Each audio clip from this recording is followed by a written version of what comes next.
Anomboka amin'ny alarobia valome ho avy zao a ny fampelezan-kevitra amin'ny fifidianana solombavam-bahoaka manerana ny nosy.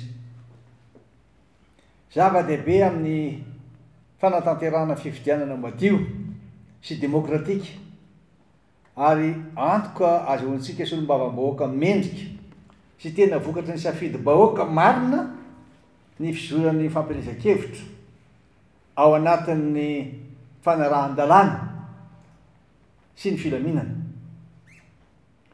Takinay amin'izao fampelezan-kevitra zao ary, voalohany, ny fahafahan'ny kandida rehetra haneho ny heviny sy handresy lahatra malalaka ny mpifidy. Faharoa, ny fitovian-joan'ny kandida rehetra tsy misy fanavakavahany sy fanilikiliana.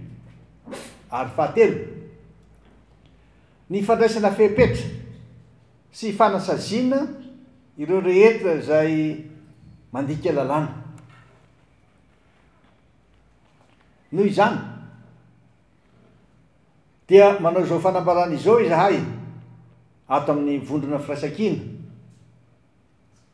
ho fiantsoana ny mpisehatra rehetra amin'ity fifidianana ity, samy handray andraikitra tandrefy azy avy, mba hizorany fampelezan-kevitra ao anatin'ny fanarahan-dalàna sy filaminana tanteraka.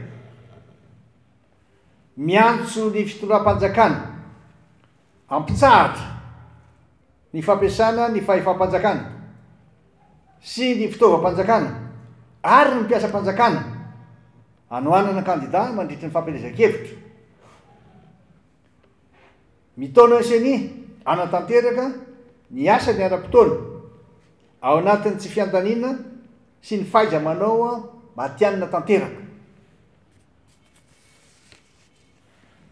Miantso ny seny tsy ny asese, tsy hitanila ary ampiasa ireo fahefana eo aminy zay omeny lalàna azy ka ndray andraikitra manoloana ny tsy fanarahan-dalàna maro izay mitranga.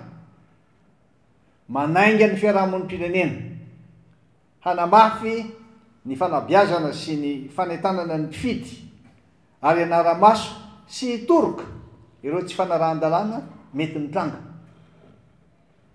Miantso ny mpifidy tsy variana amin'ny endrika sy fisehoana ivelany ary ireo hika mifono fampanantenana feno fitaka, fa hifantoka tanteraka amin'ny hevitra fitondrana ny firenena izay aseho an'ireo kandida. Ny vondrona firaisan-kina dia nanome toromarika ho an'ireo kandida natolony hanaja ny lalàna sy ny fifanajana mba hisian'ny filaminana sy ny fitoniana mandritra ny fampelezan-kevitra. Tsy hitazako ny kosa nefa izahay ary tsy lefitra fa handray ny andraikitra sy izay rehetra fepetra hanoherina izay tetika sy kajikajy maloto hamadihana ny safidim-bahoaka. Manainga ny vahoaka malagasy ho vonina sy ho sahy handray andraikitra eo amin'ny firaisan-kina tanteraka mandritra ny zotam-pifidianana rehetra ho fanatanterahana ny tany tan-dalàna, ho fametrahana ny tany tan-dalàna eto amin'ny firenena sy ho famerenana ny Madagasikara ho an'ny malagasy. Ombantsika Andriamanitra.